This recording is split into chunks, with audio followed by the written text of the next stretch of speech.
Selam, ben Deniz. Bugün sizlerle birlikte Granny oyununun bütün hikayesini anlatacağım. Evet, harbiden bütün hikayesini baştan sona kadar anlatacağım. Videoya geçmeden sen de hemen aşağıdan videoyu beğenip kanala abone olursan beni çok mutlu edersin. Eğer bu videoya 1000 like gelirse başka bir oyunun gerçek hikayesini anlatacağım. O yüzden like at. Daha önce oyunların gerçek hikayeleri yapmıştım. 50.000 kişi izlemiş ve 1300 kişi beğenmiş. Adamsınız arkadaşlar.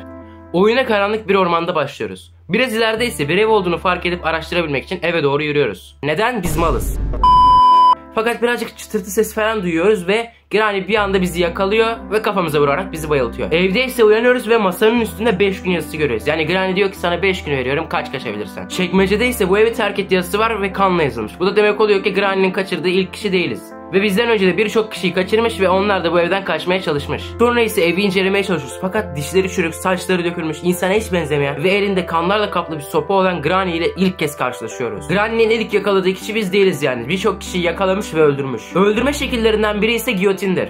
Bu giyotini ise kendi yaptı. İkinci oyunda ise Granny bizi yakalamıyor, biz eve giriyoruz. Bu oyunda ise farklı bir karakter olarak Grandpa var yani. Yaşlı adam, ben dede demek herhalde. 3'te ise yine biz giriyoruz ve Grandpa bizi yakalıyor. Elindeki pompalıyla bizi ateş ediyor. Sonra ise bizi yerin altındaki bir hücreye sokuyor. Diğer hücrelerde ise başka kurbanların olduğunu görüyoruz. Yani ölü bedenlerini görüyoruz. Peki Granny'nin bütün aile üyeleri aslında kim? Ve Granny nasıl böyle bir şeye dönüştü? Hadi Granny'nin bütün hikayesine başlayalım. Birinci oyunda ise evi araştırmaya çıktığımızda karşımıza Granny çıkıyor. Elinde kanlarla kaplı sopası ve ağzı da kanlarla kaplı, fark ettiyseniz. Bu da demek oluyor ki bu deli kadın kurbanlarını hem öldürüyor hem yiyor. Pompalıyı bulup Granny'ye ateş ettiğimizde ise Granny'nin kurşun geçirmez olduğunu görüyoruz. Yani Granny ölmüyor. Yani muhtemelen Granny ölümsüz bir varlık. Slenderine oyunlarında ise 1892'de, yani 1892'de arkadaşlar yazılmış bir tane mektup görüyoruz. Ve bu mektubu Granny yazmış. Buradan da Granny'nin çok yaşlı biri olduğunu anlıyoruz. Granny genelde düşmanlarını çok farklı şekillerde öldürse de yani acı vererek öldürmeyi seviyor. Sopayla vurarak, hücrede bırakarak, birçok şekilde öldürüyor. Fakat bazen öldürdükleri kişiyi ısırıyor, hatta yiyor. Oyunda üst kata çıktığımızda ise bir tane beşik görüyoruz. İçinde bebek falan yok. Bomboş öylece duran bir beşik. Fakat Teddy adındaki ayıcıyı bulup o beşiğin içine atarsak Slenderine adında iki kadın çıkıyor. Bir tane anahtar bırakıp yok oluyor. Evi biraz araştırdığımızda ise duvara asılmış bir tane kadın görüyoruz. Yani muhtemelen ölmüş. Sonradan ise bu kurbanın isminin Angeline olduğunu öğreniyoruz. Granny'nin kızı. Bu Granny mitolojide ve efsanelerde bilinen beyaz elbiseli kadına çok benziyor. Bu efsanenin asıl kökeni Hollanda'da çıkmış. Kadınları rahatsız eden erkekleri kaçırıp işkence ettiği iddia edilen bir kadındır beyaz elbiseli kadın. Adaleti sağlayabilmek için onları birazcık evinde tutup işkence ediyor. Hatta bazen onları öldürebiliyor. Bu hikaye tam olarak Granny'ninkine çok benzemese de onunkini birazcık anımsatıyor. Ama Granny de aynı şekilde erkekleri kaçırıyor. Erkekleri evine sürüklüyor, hatta onları kaçırıyor.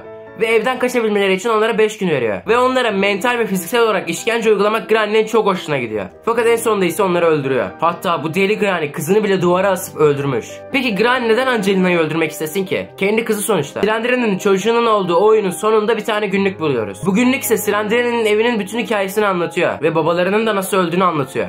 Slenderman'in. Muhtemelen şaşırdınız, Granny ile Slenderman ne alaka diyorsunuz. Fakat gerçekten Slenderman ile Granny bağlantılı. Günlükte ise şunlar yazıyor. 10 Temmuz 1892. Sevgili günlük. Bugün güzel bir gündü. Ama artık başım dönmeye ve midem bulanmaya başladı. Tüm aile parka gittik ve hava da harikaydı. Annem çok sık rastlanmayan bir şekilde aşırı sinirliydi. Eve geldiğimizde bize akşam yemeği hazırladı. Kadının biraz garip olduğunu düşündüm ama bir şey söylemeye cesaret edemedim. Babam solgun görünüyordu ve akşam yemeğinden hemen sonra yatağa girmek zorunda kaldı. Diğer odadan onun sesini duyabiliyorum. Acıyı.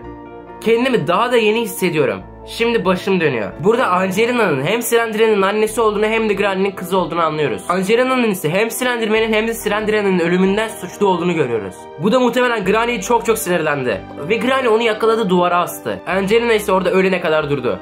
Peki Angelina neden kızını ve kocasını öldürdü? Bunun bazı sebepleri olabilir. Yani mental sağlığı kötü olabilir. Sığınaktaki hastane gibi yere geldiğimizde ise Angelina ve Slenderine'nin fotoğrafını yan yana görüyoruz. Muhtemelen doğumları burada yapıyorlar çünkü burada Slenderine'ye çok benzeyen bir bebek var. Ve Angelina Slenderine'nin doğumunu yapmış olabilir. Bu bebek hakkında birçok teori var. Mesela çoğu insan bu bebeğin Slenderine'nin bebeği olduğunu düşünüyor. Ama bence bu Slenderine'nin ta kendisi. Diğer evde gezen ise Slenderine'ye çok benzeyen biri.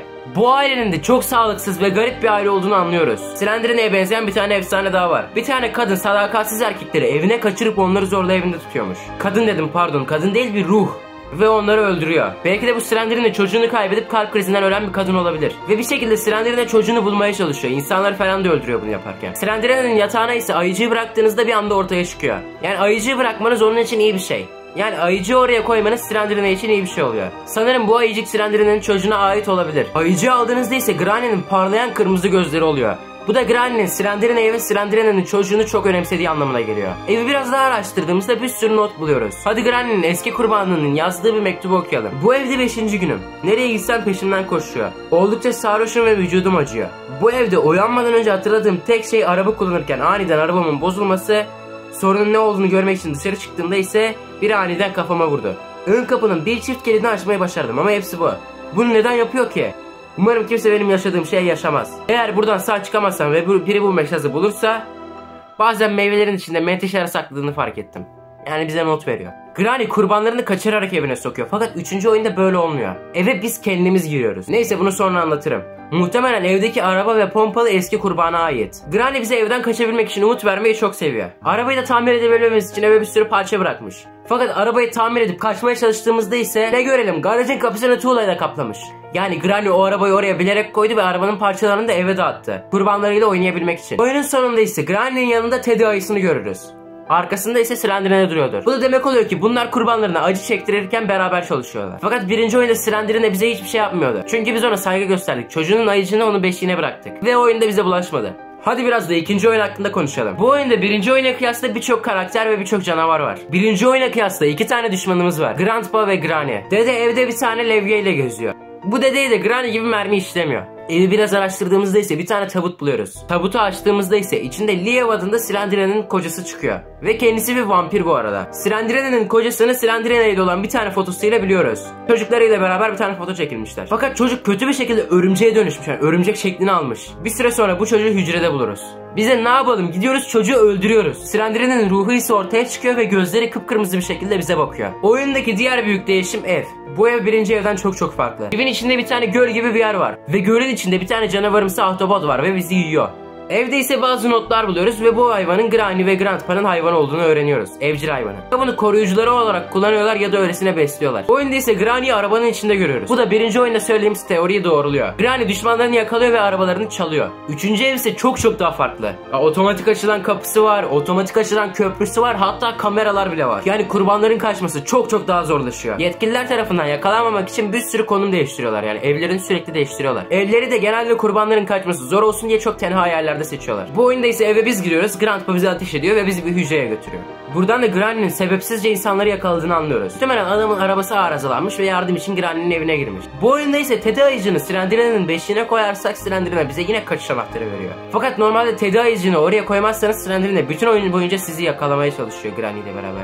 Ve bu aile üyelerinin hiçbiri insan değil. Slendrine zaten bir tane hayalet. Granny ve Grandpa'nın tam olarak ne olduğunu bilmiyoruz fakat zombiye benziyorlar. Ve kurşun geçirmiyorlar fakat bir süre boyunca yerde yatıyorlar. Fakat Granny ve Grandpa çok üstün zekaya sahip ve duyuları çok iyi gelişmiş. 3. oyun muhtemelen 2000 yıllarında yer alıyor. Çünkü kameralar ve bilgisayarlar kullanılıyordu. Bugünkü videomuz bu kadardı. Hayırlı olsun, artık Granny'nin bütün hikayesini biliyorsunuz. Hikaye hakkında düşüncelerinizi yorumlara yazmayı unutmayın. Kendinize iyi bakın, sağlıcakla kalın. Bye bye.